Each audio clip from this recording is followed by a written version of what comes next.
오늘 제목은 참사랑에 이르는 여정 첫 번째 시간이 됩니다. 다음 주에도 한 번 더 이 여정을 나눌 텐데요. 참사랑에 이르는 여정, 특별히 남성을 대표하는 누가복음 15장의 둘째 아들, 우리들이 너무나 익숙하게 알고 있는 탕자, 그리고 다음 주에는 우물가의 여인, 그 여인들을 대표하는 그 여인의 모습을 통해서 우리에게 어떤 사랑을 알아가고 찾아갈 것인가, 이 시간들을 갖기를 원합니다. 우리는 지금 사순절 넷째 주간을 시작하고 있고요. 지난주에 함께 나누었던 것은 영적 전쟁이었습니다. 그러면서 예수님이 맞닥뜨렸던 그 세 번의 시험, 첫 번째는 먹을 것이었죠. 그리고 두 번째는 예수님의 목적에 관한 것이었습니다. 이 땅에 예수님이 하나님의 나라를 확장하시고 우리를 구원하시려고 오셨는데, 사단이 그것을 너무나 빨리 할 수 있는 제안을 해요. 나한테 엎드려라, 이거 다 줄게. 우리도 그럴 수 있죠. 내가 어떤 일들을 이루어가고 싶어요. 그런데 한 방에 될 수 있는 길이 있어요. 힘 있는 사람 밑으로 들어가면 돼요. 근데 사단이 어떤 존재인가를 잘 알아야 합니다. 사기꾼이요, 거짓말하는 자가 바로 사단이라는 거예요. 그래서 우리가 절한다고 그 모든 것을 다 주는 게 아니라 그 밑에 들어가서 또 뭘 해야지 되는 존재가 되는 거예요. 마지막 세 번째는 우리 자신을 계속 증명해내 보이라는 거죠. 너 그리스도인이야? 너 교회 다닌다며? 너 하나님의 사람이잖아. 증명해봐 라고 이야기하는 거예요. 그런데 참 재밌게 지난주 금요일 날 우리가 하나님 아버지에 대해서 다시 새롭게 하는 시간들을 가졌습니다. 하나님 아버지는요, 우리에게 고통과 어려움을 허락하시는 분이 아니세요. 그런데 우리는 그 고통과 어려움이 다가오면 뭐라고 얘기하냐면 이렇게 얘기하죠. 하나님이 우리를 성장시키고 자라가게 하기 위해서 이렇게 하신 거야. 그러나 그건 하나님의 방법이 아니라는 거죠. 하나님의 방법은 우리에게 생명을 얻게 하고 더 풍성히 얻게 하려는 거예요. 그러면 왜 우리 가운데 고난이 있죠? 첫 번째를 뭐라고 얘기했습니까? 우리가 하나님의 길에서 벗어난 것을 알게 돼요. 우리가 하나님의 길에 벗어났을 때 고난과 아픔이 오기 시작하는 거죠. 그리고 두 번째는 우리가 자유의지로 하나님의 것이 아닌 다른 것을 선택해요. 그러므로 인해서 우리 가운데 고난이 다가오는 거죠. 고난이 다가오는 거예요. 사랑하는 여러분, 하나님 아버지는 어떤 분이세요? 하나님 아버지는 우리를 품고 안아주시는 분이세요. 그리고 우리를 풍성하게 하시는 분이에요. 그리고 세상과 천사들과 모든 존재들은 우리의 입을 통해서, 그리스도인들의 입을 통해서 하나님의 신비를 듣기를 원해요. 하나님의 신비. 여러분, 하나님의 그 신비로운 일들, 나의 삶 가운데 이루어지는 하나님의 놀라운 일들을 듣기를 원하는데, 우리가 항상 내뱉는 말들은 하나님이 아닌 내가 잘못된 길을 선택했거나, 아니면 사단이 우리를 넘어뜨리고자 하는 일에 너무나 잘 반응해서 그거를 간증하고 돌아다닌다는 거예요. 하나님의 일이 아니라 다른 존재가 우리 가운데 행했던 일들을 간증하고 다니는 거예요. 여러분, 그래서 간증을 좋아하면 안 돼요. 우리 가운데 하나님의 일이 어떤 건가, 어떻게 일하시는가, 거기에 주목할 수 있기를 바랍니다. 그 얘기가 맞는 얘기인가? 하나님의 성품과 마음과 그 진리 가운데 올곧은 길인가? 하나님께서는 우리에게 그 일들을 펼쳐내기를 원하신다는 겁니다. 자, 이번 주와 다음 주에는 사순절 광야에서 특별한 만남을 갖게 하세요. 그게 누구냐면 하나님 아버지의 진짜 사랑을 경험하게 하십니다. 우리가 그 포인트를 두고 나아가는 거예요. 사순절, 우리가 여지까지 보냈던 시간들은 어떤 시간들이 많았어요? 고난을 자꾸 묵상해요. 사순절의 고난, 이게 딱 박혀져 버린 거예요. 그러나 예수 그리스도의 십자가와 사랑 이후에 우리에게 다가오는 것은 하나님의 사랑과 은혜가 더 하이라이트 돼야 돼요. 어떤 분이 저한테 물어보시더라고요. 목사님, 사순절에는 고난만 있습니까? 사순절에는 고난만 있습니까? 저한테 이렇게 물어보더라고요. 당연히 아니라고 얘기했어요. 우리가 금식과 기도, 하나님의 말씀을 읽고 다른 선택을 했을 때 하나님이 그 안에서 부어주시는 은혜와 사랑이 있다라고 이야기했어요. 여러분, 이게 맞는 얘기예요. 이게 맞는 얘기예요. 그래서 사순절의 시간을 보낼수록 우리는 어떤 것을 깨닫냐면 우리가 예전에 했던 것들이 별로 중요하지 않아요. 그거를 안 해도 괜찮은 거예요. 성경에는 은혜 위에 은혜로라. 하나님의 은혜가 부어지면 내 마음 가운데 뭐가 또 하고 싶은 줄 아세요? 그걸 더 하고 싶어요. 내가 하나님을 찬양하고 예배했는데 하나님의 은혜가 부어졌거든요. 그러면 내 마음은 그거를 또 하고 싶어요. 제가 예전에 한 모임에서 훈련 받을 때 한 3-4시간을 예배 드리는데 항상 뭐라 그러냐면 오른손이나 두 손을 높이 들고 찬양하고 예배하라고 그래요. 그런데 이렇게 들고 있다가 사람들이 팔이 내려올 때만 되면 두 손 높이 들고 이러는 거예요. 근데 이렇게 또 들어요. 근데 또 힘들어서 좀 내려올 때 되면 또 두 손 높이 들고 또 이러는 거예요. 그런데 참 신기한 건 그렇게 손을 들고 기도하고 예배하는데 내 팔이 아프다는 걸 경험하기보다 하나님의 은혜가 부어지는 걸 경험하는 거예요. 그러면 내가 자원하는 마음을 어떻게 하는 줄 아세요? 그냥 예배 들어가면 그냥 손을 들어요. 그냥 손을 들어요. 왜? 내가 이렇게 했을 때 하나님의 은혜를 경험했던 적이 있거든요. 예전들을 청년들 모임했을 때 그랬어요. 예배 가운데 청년들을 콜링을 합니다. 그럼 앞에 나서 쫙 예배를 드려요. 그거를 1년, 2년 하니까 어떻게 되는 줄 아세요? 그냥 예배가 시작되면 앞으로 나와서 예배를 드려. 왜? 여기서 하나님 경험하는 것들을 경험하니까. 그래서 성경에 뭐라고 표현합니까? 많이 거둔 자는 더 많이 얻게 되고 없는 자는 뭐라고 얘기해요? 그 없는 것까지도 빼앗기게 된다라고 얘기해요. 많이 얻는 자, 하나님의 은혜를 많이 받았어요. 그 사람은 계속 하나님의 은혜를 사모하며 나아가니까 더 부어주세요. 그런데 그렇지 않은 사람은 하나님의 은혜를 경험하지 못하니까 자기가 가지고 있는 것마저 빼앗기는 거예요. 우리가 잘 가고 있다는 증거는 뭔지 아십니까? 우리가 예전에 하던 행동들을 점점 줄여가고 있어요. 심지어 음식까지도 점점 줄여가고 있어요. 그러면서 하나님께서 일하시는 것들을 내가 경험해요. 그리고 하나님, 나는 주님이 필요합니다 라고 고백하게 되는 거죠. 그것이 여러분들이 바른 방향으로 가고 있다라고 알게 되는 것입니다. 계속 말씀드리지만 우리가 이 시간에 가는 여정은 참 사랑을 찾아가는 여정이기 때문에 은혜와 사랑이 있습니다. 그래서 오늘 그 말씀을 통해서 하나님의 사랑과 은혜를 더 깊이 경험할 수 있기를 바랍니다. 먼저 탕자와 우물가의 여인은 우리와 어떻게 연결되는지를 발견할 수 있게 된다. 첫 번째는 남자들의 제1의 갈망은 존경이에요. 존경받고 싶은 거예요. 내가 좀 자유롭게 해보고 싶은 거예요. 여성들의 마음에도 있습니다. 그러나 남성들에게 오리지널로 이렇게 장착된 갈망은 뭘 해보고 싶은 거예요. 누구 밑에서가 아니라 내가 그냥 스스로 해보고 싶은 거예요. 그래서 남자들이요, 어느 때 많이 새로운 일들을 하는 줄 아세요? 50대는 늦어요. 그래서 50대는 잘 도전하지 않아요. 왜? 리스크가 너무 커. 가진 건 있는데 리스크가 너무 커. 그래서 50대에 뭘 결정하지 않아. 언제 결정하는 줄 아세요? 40, 41, 42 이때 결정해요. 그래서 여러분의 아버지가 한 40대쯤에 무슨 일을 결정하신다 라고 얘기하면 바로 그거예요. 바로 그거예요. 아, 내가 새로운 일을 좀 해봐야 되겠다. 목사님들도 어느 때 가장 많이 개척하는 줄 아세요? 40대 초반. 더 늦으면 안 돼. 더 늦으면 더 뭘 해볼 수 없어. 그래서 40대 초반에 어떤 일들을 결정해. 근데 그거보다 조금 더 빠른 사람들은 몇 살 때 하냐면 30살 때 해요. 예수님이 우리가 알기로 몇 세 때 돌아가셨어요? 33살. 그건 성경에 예수님이 성전에 올라갔던 그 기록이 3번이 기록되어져 있어서 그래요. 그런데 30살 때 하나님 앞에 드러내고 나타나요. 그래서 조금 좀 뛰어난 사람들은 30대에 어떤 일들을 시작해요. 그리고 한 3-4년 동안 굉장히 많은 열매를 얻게 되죠. 여자들은요, 여자들의 제1의 갈망은 사랑이에요. 사랑. 누구에게?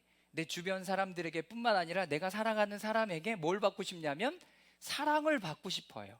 내가 사랑받는 존재다라는 것을 인지하고 싶은 거예요. 다음 주에 나누겠지만 그 우물가의 여인이 예수님께서 정확하게 찔러서 얘기해요. 지금 내 남편도 진짜 남편 아니지라고 얘기했더니 어떻게 하셨냐고.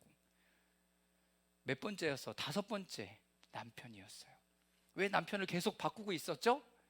진정한 사랑을 주지 않았기 때문에 계속 남편을 바꾸고 있었던 거예요.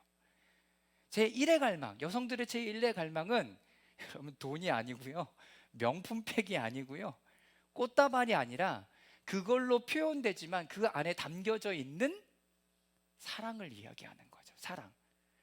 그래서 요즘 오다 주었어 너무나 티같이 얘기하는 오다 주었어 그런 퉁명스럽지만 오다 주는 게 어딨어, 이런 게 어디 있겠어요. 자기가 산 거지. 그 마음을 받는 거예요. 그 마음을.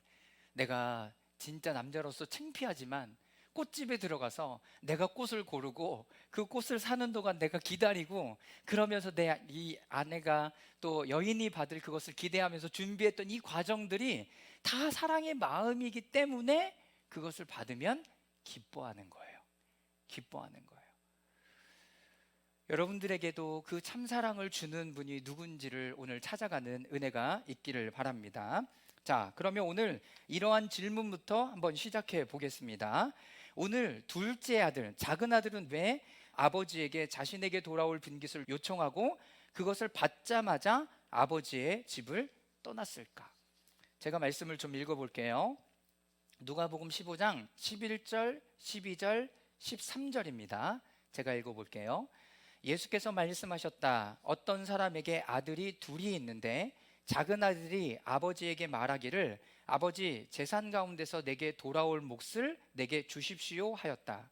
그래서 아버지는 살림을 두 아들에게 나누어 주었다. 며칠 뒤 작은 아들은 제 것을 다 챙겨서 먼 지방으로 가서 거기에 방탕하게 살면서 그 재산을 낭비하였다. 자, 여러분 생각해 보세요. 제가 한 2분 정도 드릴게요. 그리고 얘기할 겁니다. 이 작은 아들이 아버지에게 왜 이 분깃을 달라고 얘기했을까요? 작은 아들이 왜 자기에게 돌아올 이 분깃, 재산이죠, 재산. 이 재산을 왜 나에게, 아버지 아직도 살아계신데 이걸 왜 나에게 달라고 이야기했을까요? 한 2분 정도 한번 생각해 보세요. 왜 그랬을까? 딱 떠오르는 것도 좋고요, 한 번 더 그 안에 깊이 생각해 보셔도 좋습니다. 한 1, 2분 정도 생각해 보겠습니다. 자, 조금 생각이 되셨죠? 내 옆에 사람한테 얘기해 보세요. 왜 이런 돌아올 분깃을 달라고 얘기했을까? 옆에 사람하고 한번 이야기해 보세요. 옆에 사람, 뒤에 사람, 이렇게 한번 얘기해 보세요.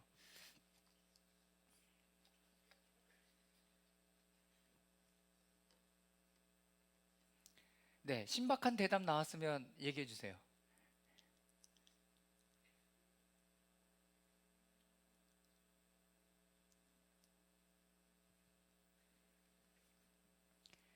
그룹이 이렇게 지어져서 한번 하나씩 물어보면 될 것 같습니다.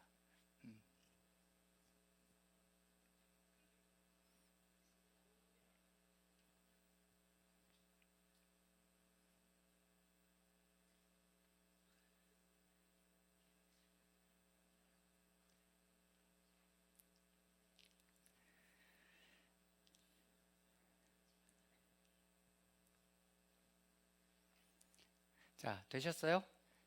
맨 뒤에 있는 그룹부터 왜 돌아올 분깃을 달라고 얘기했을까요? 독립하고 싶어서. 아우, 격하게 끄덕이는. 형제를 보라. 자, 그리고 여기 중간. 어,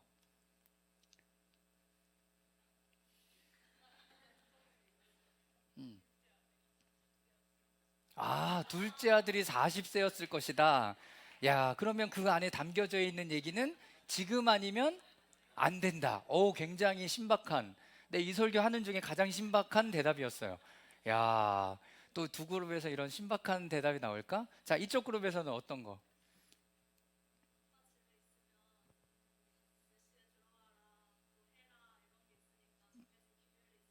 음, 오, 자유롭고 싶어서. 자유롭고 싶어서. 어쨌든 이 집에 있으면 내가 할 거 못한다. 이런 마음인 거죠. 자, 그리고 이쪽 앞에는. 그래요? 어, 어, 어, 뭐라도 해보고 싶어서. 자기를 증명하려고. 네. 아주 좋습니다. 자, 그러면 오늘 한 6가지, 7가지를 좀 볼 건데요. 첫 번째는 타락한 인간의 본성으로 인한 고난이에요. 인간의 타락한 본성으로 인한 고난이 되는 거죠. 자, 12절과 13절인데요. 우리 다 같이 한번 읽어보도록 하겠습니다. 작은 아들이, 시작. 작은 아들이 아버지에게 말하기를 아버지 재산 가운데서 내게 돌아올 몫을 내게 주십시오 하였다. 그래서 아버지는 살림을 두 아들에게 나누어 주었다.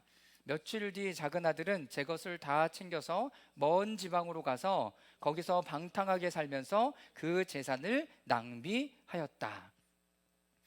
여러분들이 이야기한 다 내용들은 어떤 것에 이렇게 귀결되냐면 자유를 원하는 거예요. 자유를 원하는 것, 그리고 아까 얘기했던 남성 안에 있는 어떤 것, 이 존경과 내가 어떤 걸 좀 해보고 싶은 이런 마음 때문에 그런 거예요. 그래서 인간은 항상 진정한 자유를 찾습니다. 그는 자신이 진정한 인간이 되기를 원하며 진정한 인간이 되기를 원하는데 여기서는 안 되는 것 같은 거야. 여기서는 내가 진정한 인간으로 살아갈 수 없고 맨날 꼬붕으로 사는 거지.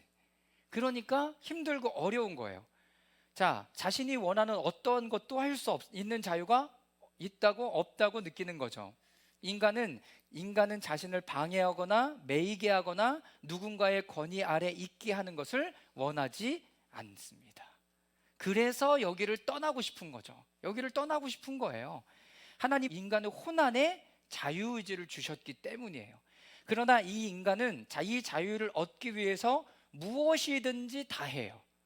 그리고 때로는 자유를 얻기 위해서 자신을 파괴하는 일, 지금 하고 있는 일이 무엇인지도 모른 채 그것을 원하며 하고 있는 것을 보게 되는 거죠. 이게 인간이에요. 어떤 인간? 하나님의 품에서 떠난 인간. 이 타락한 본성 가운데 살아가고 있는 인간의 모습이 그렇다는 거예요. 이것이 바로 오늘 작은 아들이 아버지에게 요청한 바로 그것입니다.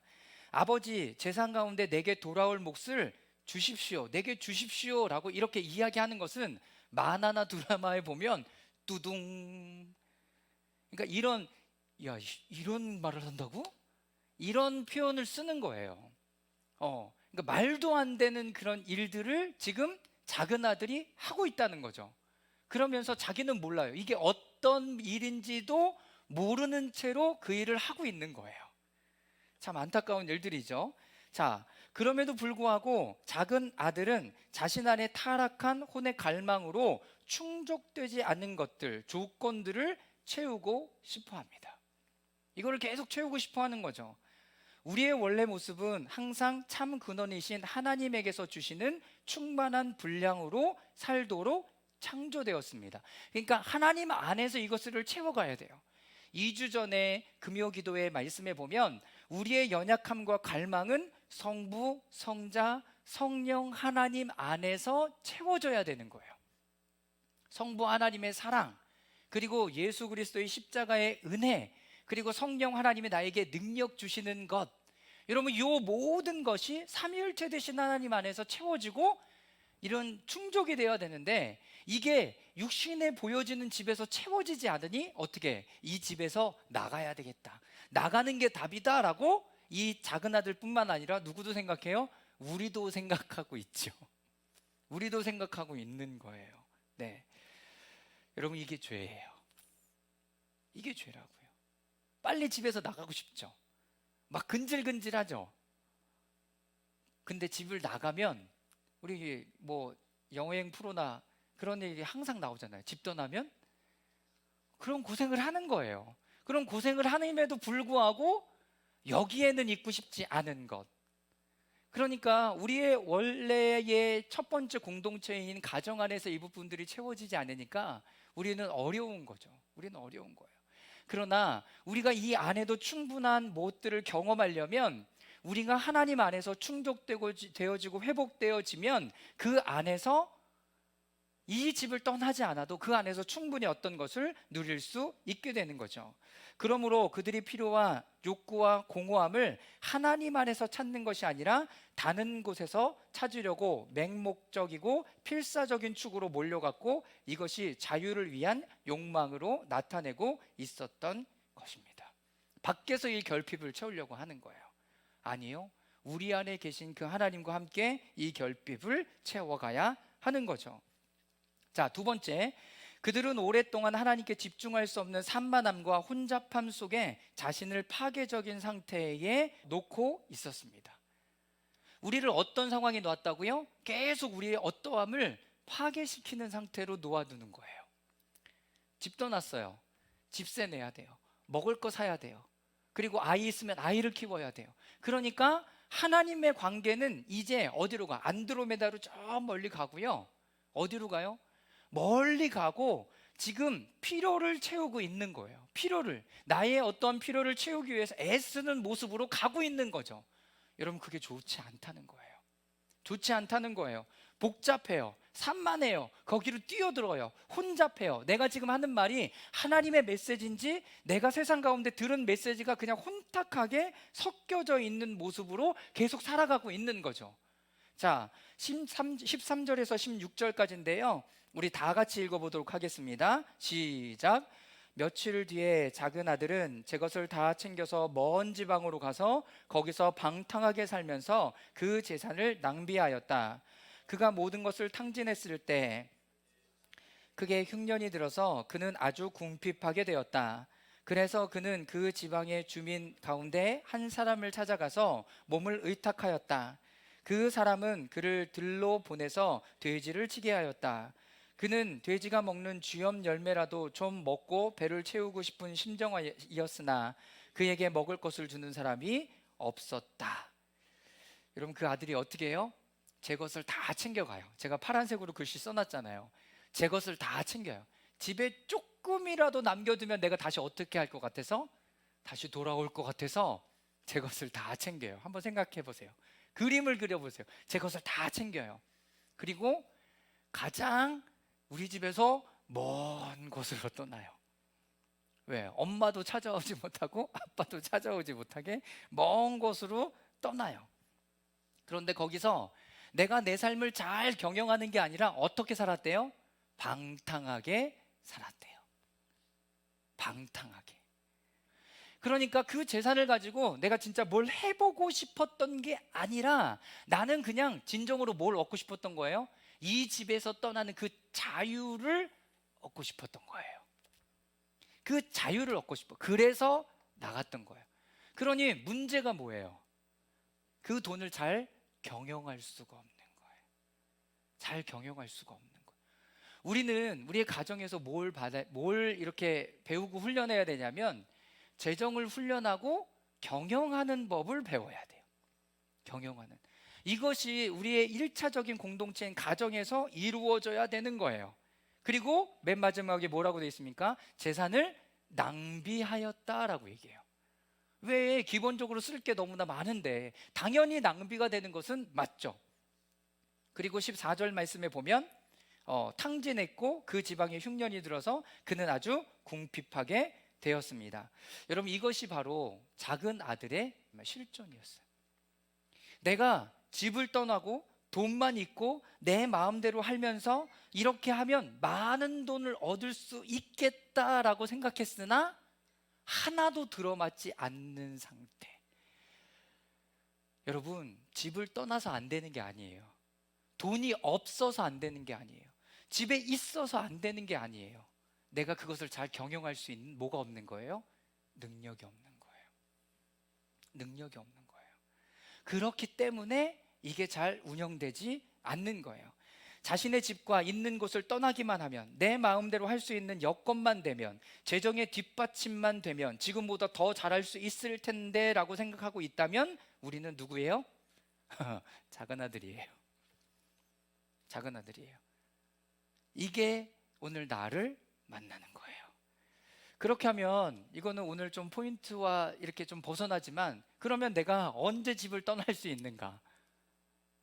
내가 이 부분들을 잘 경영하고 있으면 돼요. 경영할 수 있으면 돼요. 재정을 잘 경영하고 내 삶을 잘 경영하고 이런 부분들을 잘 경영할 수 있으면 돼요.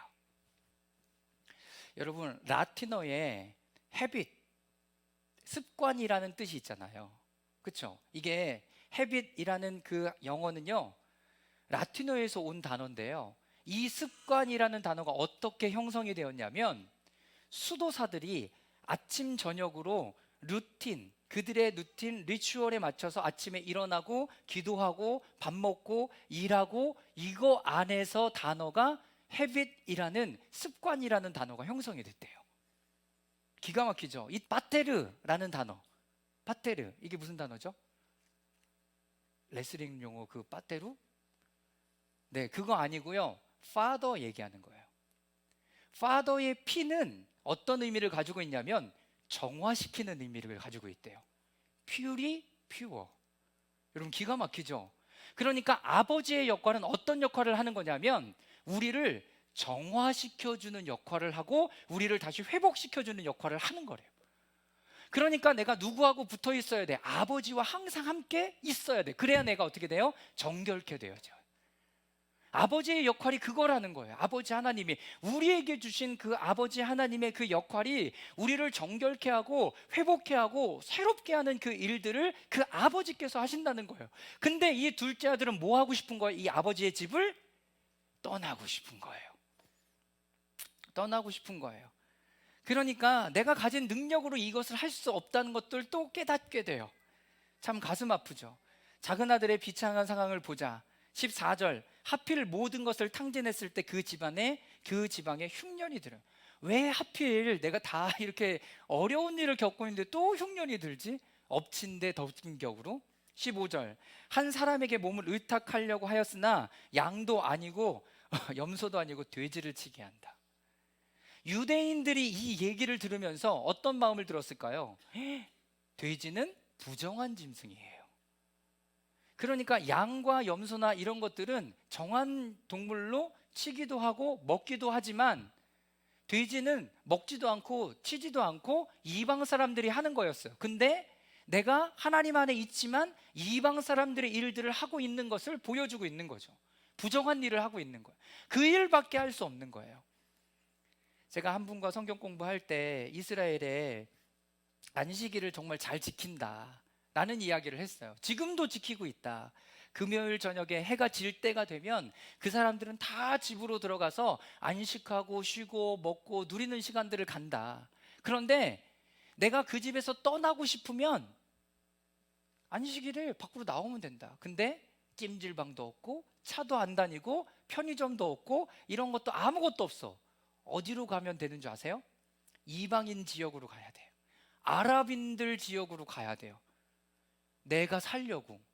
그런데 나는 유대인들이고 아랍인이면 완전히 반대되는 사람인데 나는 지금 내 목숨을 부지하려고 죽으러 가는 여정으로 또 가야 되는 거예요. 여러분, 우리나라 그랬으면 좋겠어요. 안식일에 다 쉬었으면 좋겠어요. 기차도 쓰고 버스도 쓰고 찜질방도 쓰고 24시간 편의점도 쓰고, 그러면 우리 아이들이 집을 나갈 수가 없어요. 네, 집을 나갈 수가 없어요. 네, 집으로 들어와야 돼요. 먹을 것을 먹으려 해도 집으로 들어와야 돼요. 네, 이런 생각도 해봐요. 우리 아버지의 집을 떠난다는 것은 내 생명이 위태로워진다라는 거예요. 위태로워진다. 자, 그리고 참 다행스러운 건데 그럼에도 불구하고 아주 궁핍하게 되고 아주 나락으로 떨어졌을 때, 그 어느 누구에게도 도움받을 수 없을 때 그때 아버지가 생각이 납니다. 여러분, 그런데 그 사람이 이런 비참한 상황을 겪을 그때에 바로 생각났던 것이 바로 아버지의 집이 생각나고 아버지가 생각나는 거예요. 그게 바른 반응이죠. 자, 17절이죠. 세 번째, 작은 아들에게 있어서나 우리에게 있어서 매우 중요한 지점이 됩니다. 어떤 지점이에요? 내가 집을 나갈 수도 있고요.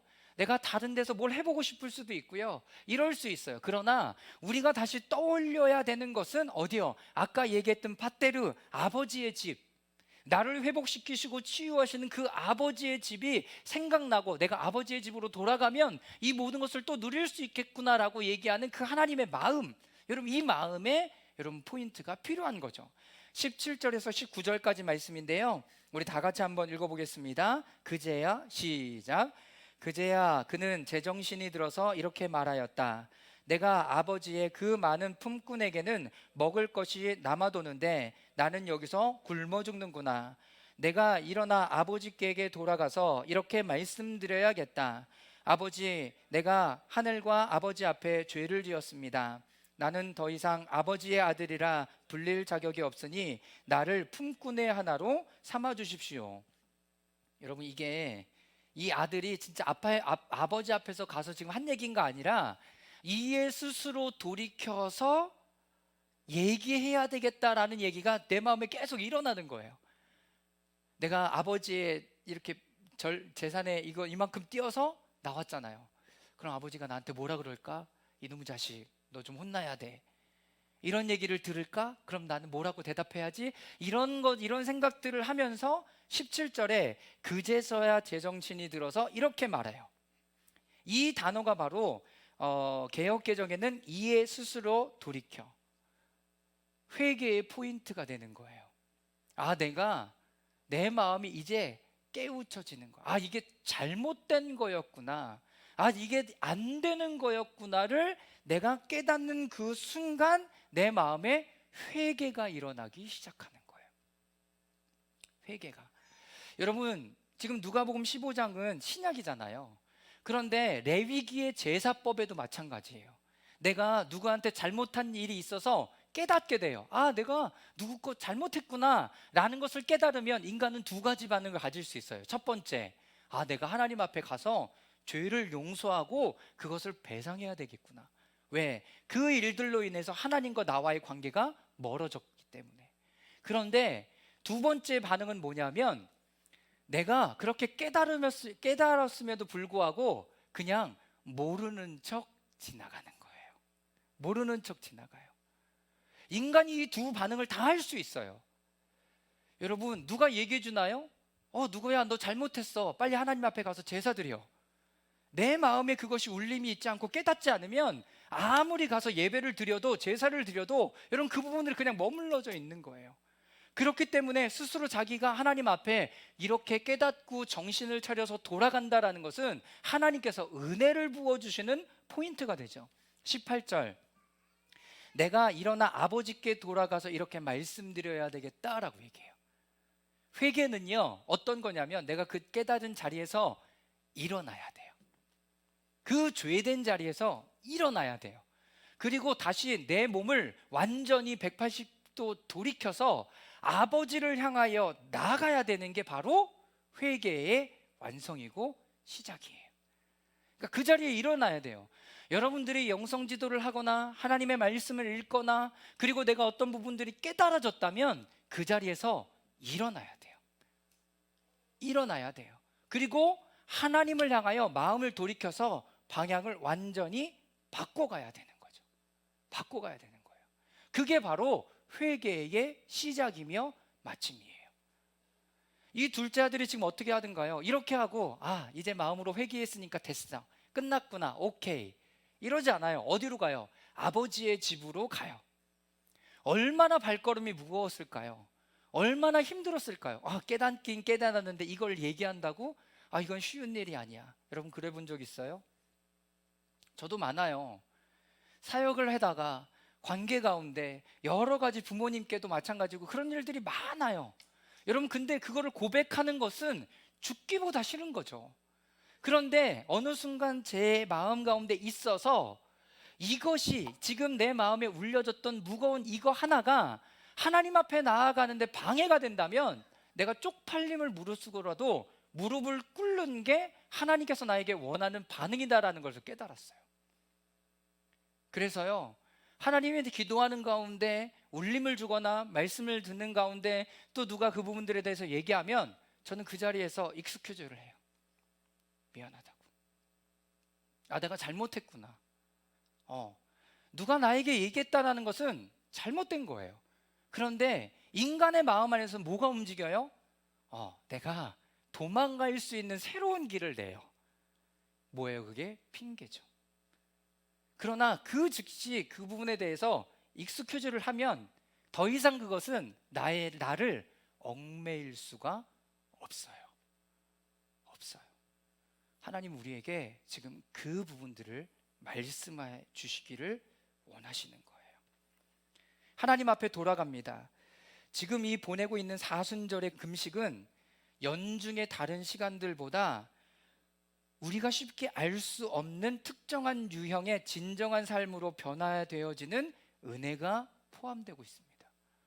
그래서 영성 지도를 하거나 말씀을 보거나 이런 부분들을 볼 때 그것이 깨달아져요. 내 마음 가운데 일어나요. 그래서 힘들어요. 그런데 그것을 하나님 앞에 고백할 때 나를 품어주시고 안아주시는 그 하나님을 경험하게 된다라는 거예요. 여러분 그 주님을 만나야 돼요. 내 마음에 이런 것들이 있구나, 이런 나쁜 것들이 있구나, 오케이 알았어가 아니라 그 자리에서 여러분들이 일어나셔야 돼요. 그 자리에서 일어나서 하나님께 돌이켜서 가셔야 돼요. 어떤 마음을 이렇게 품고라도 가셔야 되냐면 두려운 마음과 창피한 마음과 아픈 마음과 힘든 마음으로라도 여러분 하나님 앞에 나아가셔야 돼요. 근데 주님이 다르게 반응하세요. 다르게 오늘 그 아버지의 모습이 거기에 나타나고 있는 거죠. 여러분 근데 왜 우리가 이렇게 40일씩이나 시간을 보내요? 예전에는 고난주간 일주일로 충분했다라고 생각했어요. 그런데 초대교회 여정을 보니까 40일이 아니라 한 번 더 준비하면서 60일 정도의 시간을 보내고 있더라고요. 여러분 그만큼 우리 안에 있는 죄들이, 옛 습관들이 한 번에 다루어지지 않는다는 거예요. 왜 그동안 고난주간을 그렇게 숱하게 보냈는데도 내 안에 어떤 것이 있는지, 맨날 잘못했다는 누구에게 잘못한 얘기, 말, 행동, 습관 이런 것만 얘기할까요? 여러분 내면이 다루어지지 않아서 그런 거죠. 내면이 다루어지지 않아요. 내면이 다루어지지 않는 상태의 외면만 고백하는 것은 그냥 뿌리를 그대로 두는 모습이 됩니다. 여러분 예수 그리스도의 십자가를 기억하십시오.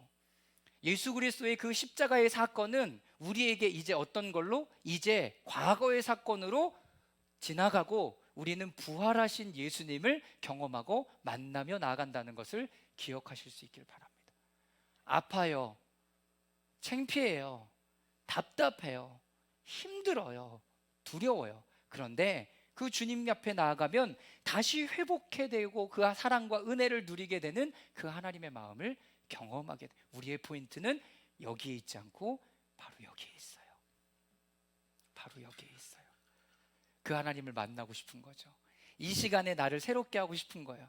이 시간에 나를 더 새로움으로 나아가고 싶은 거예요. 그러니 하나님 더 드러내 주십시오라고 이야기할 수 있죠. 네 번째, 이제 작은 아들이 집으로 가기 전에 우리는 아버지는 어떤 분인가를 살펴보기를 원합니다. 하나님 아버지의 진정한 자유는 무엇인가? 그 하나님 아버지가 우리에게 주시는 그 진정한 자유는 뭐냐면 이 아들이 뭘 할지 다 아세요. 이 아들이 어떤 시간을 보낼 것인지도 다 아세요. 그럼에도 불구하고 재산을 어떻게 뚝 띄어서 그래 알았어 또 가서 써봐. 여러분 이게 진정한 자유예요. 이게 진정한 자유라고요. 내보내주면서 야 돈은 아빠가 가지고 있을게, 너 그냥 그렇게 살아, 네가 벌어서 쓰는 거야 라고 하는 게 아니라 쓸 수 있는 만큼의 재정을 다 떼어주고 그래 써 라고 얘기하는 게 참된 자유를 허락해 주신다는 거예요. 참된 자유. 그런데 그 아버지의 마음은 어떤 것이 있습니까? 돌아올 수도 있도록 그 문을 열어주시는 것이 진정한 아버지의 마음이라는 거예요. 근데 왜 우리는 아버지의 집으로 돌아갈 수 없는가? 하나님 아버지에 대한 오해, 그리고 그분을 잘못 알고 있고 그 안에 두려움과 징계, 폭력이 있을까 두려운 거죠. 오늘 본문에는 우리가 예상하지 못한 아버지에 대한 모습이 나오고 있습니다. 먼저 아버지는 진정한 자유를 아들에게 주세요. 여러분 진정한 자유의지는 그 자유의지를 가지고 하나님을 떠날 수 있는 거예요. 우리 하나님이 그것까지도 열어두신 자유를 우리에게 허락하신다는 거예요. 와, 여러분, 저는 이거 깨달았을 때요, 기가 막혔어요.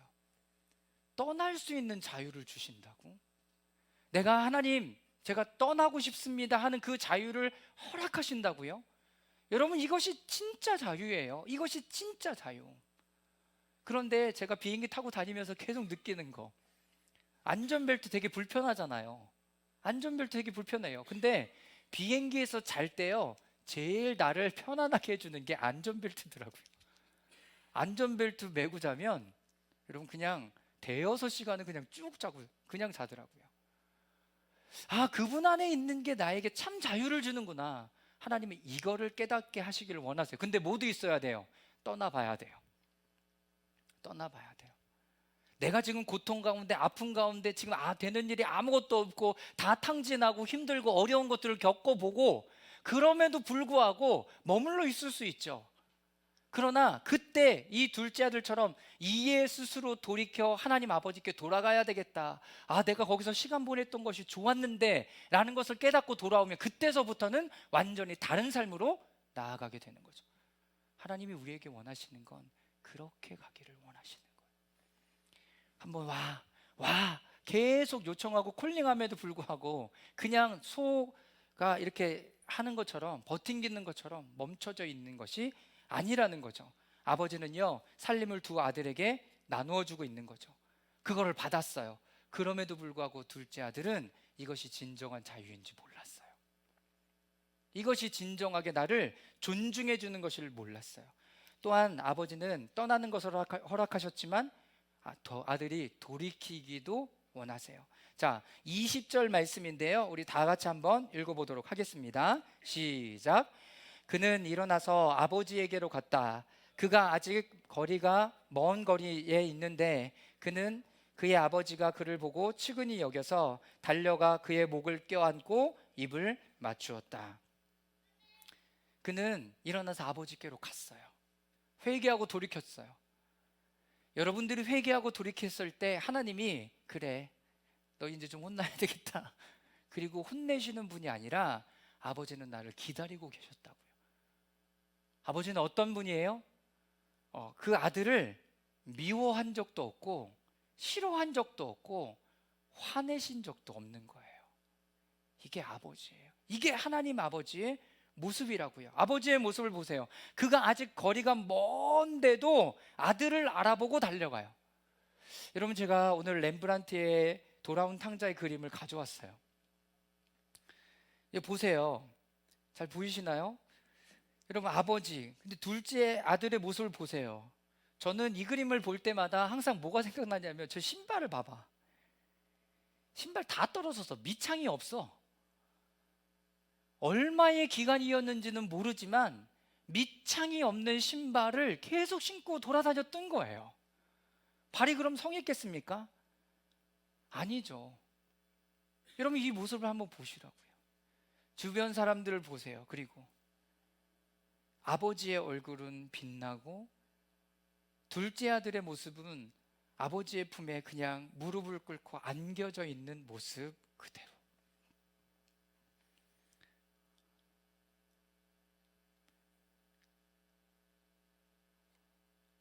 이 누가복음 15장을 통해서 하나님은 우리에게 그 참 아버지의 모습을 보여주시기를 원하시는 거예요. 아들에게 자신의 재산의 전부를 내줘도 아깝지 않은, 그런데 그 아들이 이 모든 것들을 다 탕진하고 돌아왔음에도 불구하고 그 아들을 받아주심. 아들의 모습을 보세요. 다 누더기 옷을 입고 있고 신발 다 떨어졌고, 네, 그런 모습임에도 불구하고 이 아들을 그냥 받아주시는 그 아버지 하나님의 사랑. 하나님의 마음이 어떨까요? 이 아들이 돌아오기를 얼마나 기다리고 있었을까요? 얼마나 보고 싶었을까요? 얼마나 그 아들을 안고 싶으셨을까요? 그 하나님의 아버지의 마음을 오늘 알게 되는 거예요. 아버지는 아들이 처음부터 얻고자 했던 선택을 하도록 하는 존귀와 존엄과 자유를 실제로 주신 거예요. 여러분, 존엄이란 뜻이 어떤 뜻인 줄 아세요? 존엄. 존엄이라는 뜻은요, 다른 어떤 지위, 어떤 권위에도 억압받지 않는 존재를 이야기해요. 존엄이라는 건 그거예요. 하나님이 여러분들을 그렇게 존엄하게 지으셨어요. UN 인권 헌장의 1번이 이 모든 인간은 존엄하다예요. 존엄한 거예요. 어떤 권위나 지위 밑에 내가 있지 않아도 되는 거예요. 모든 사람에게 만민은 동등하다라는 그 구조를 가지고 있는 거죠. 그런데 우리는 자꾸 누구를 밑에 놓으려고 해요. 하나님도 그러시지 않으셨다고요.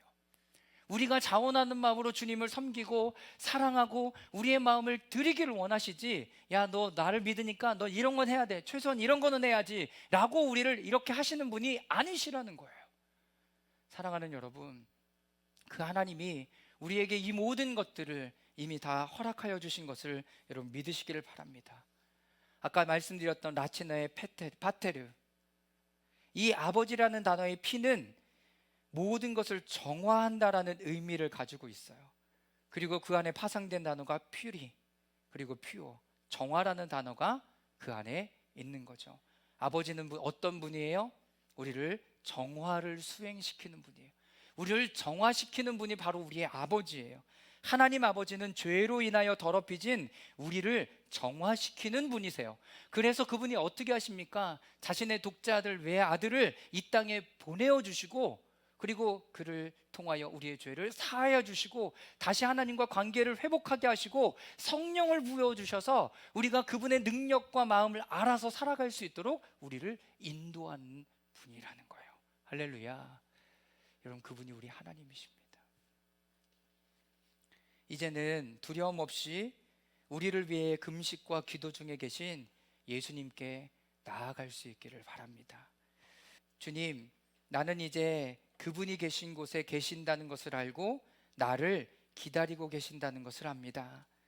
그리고 나는 아버지가 나에게 오셔서 말씀해 주시기를 원합니다. 잘 왔다, 나의 아들아, 나의 딸아. 주님 우리에게 이렇게 말씀하시는 거죠. 잘 왔어. 힘들었지? 거기서 시간 보내는 거 너무 어려웠지?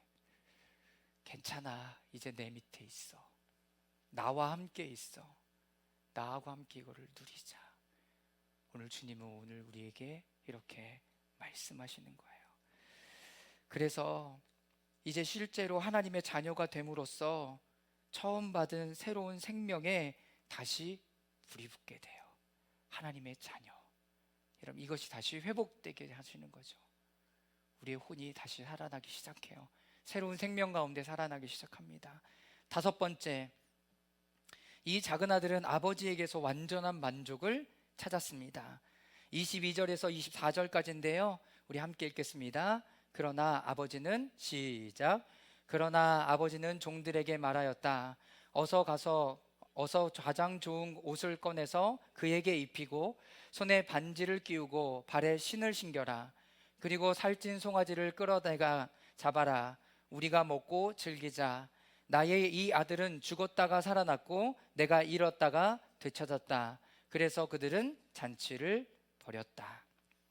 이 작은 아들은 이 집 안에서 존경과 존엄과 진정한 자유를 경험하게 됩니다. 그리고 그 다음부터는 이제 하나님과 다른 교제가 시작되는 거죠. 저는 우리 모두가 그렇게 또 올 한 해 이렇게 새롭게 시작되는 하나님의 교제로, 관계로 들어갈 수 있기를 바랍니다. 아버지는 아들에게 무엇을 하셨는가? 가장 좋은 옷을 꺼내 입히세요. 누더기로 된 옷을 벗기시고요, 종의 옷, 목자의 옷, 이런 옷을 다 벗기시고요, 새로운 옷을 입히세요. 그것은 우리의 신분을 다시 회복시켰다라는 것을 이야기합니다. 그러니까 벗어야 될 옷을, 우리의 누더기 옷을 벗어야 돼요. 그리고 주님께서 주시는 그 새 옷을 입어야 돼요. 계시록에는 그 옷이 어떤 옷이? 흰색 세마포 옷이에요. 그 새로운 옷을 입어야 되는 거죠. 두 번째는 손에 반지를 끼웁니다. 반지가 고대 때는 어떤 역할을 했는지 아십니까? 도장의 역할을 했어요.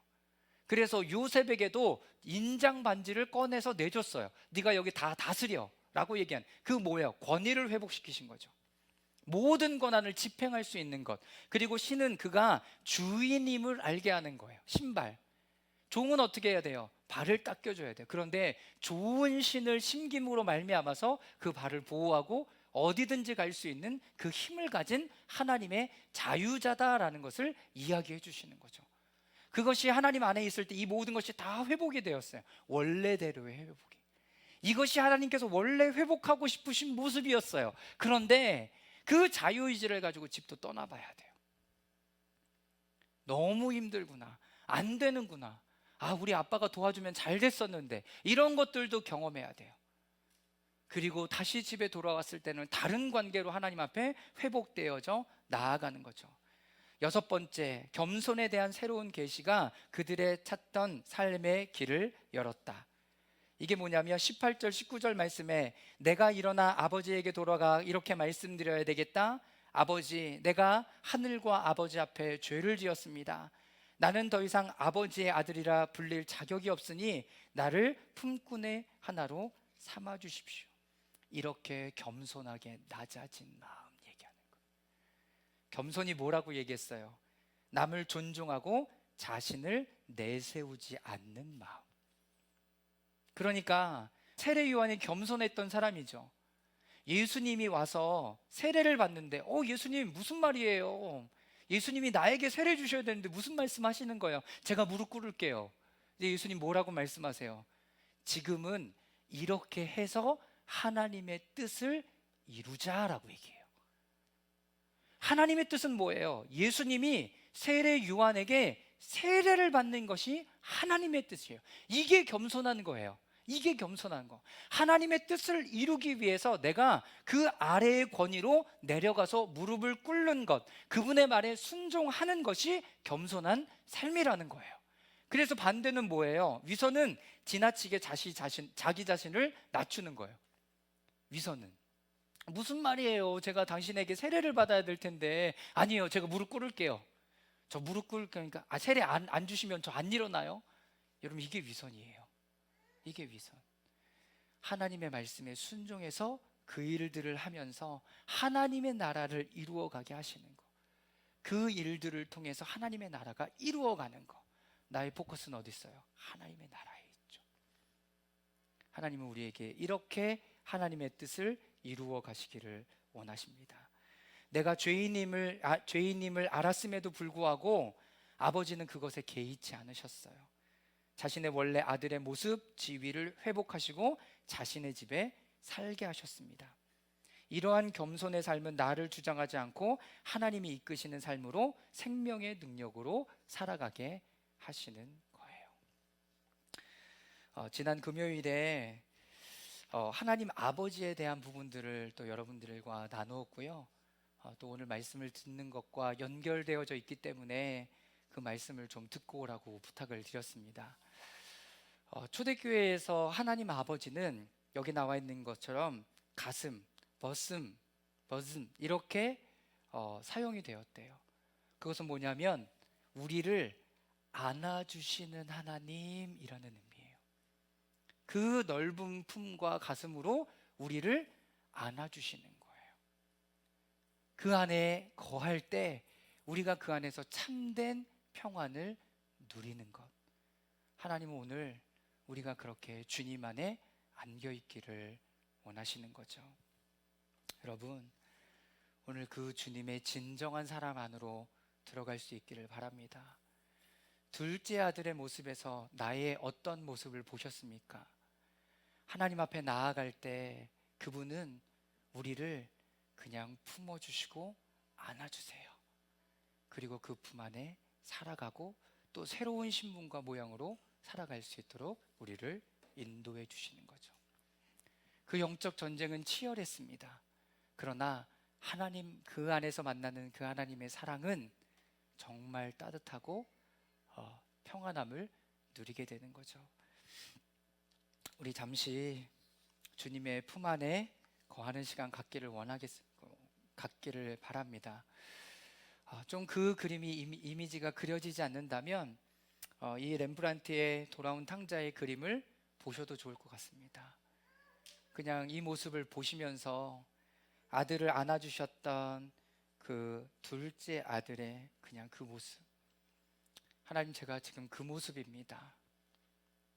하나님, 제가 주님의 그 품 안에 안겨 있기를 원합니다. 주님, 나를 품어주시고, 하나님, 나를 그분의 넓은 사랑으로 안아주시옵소서. 하나님, 내가 그 안에 온전히 거하기를 원합니다. 나를 붙잡아 주십시오. 우리 한 1, 2분 정도만 침묵 가운데 주님 안에 머물러 기도하는 시간 갖기를 원합니다.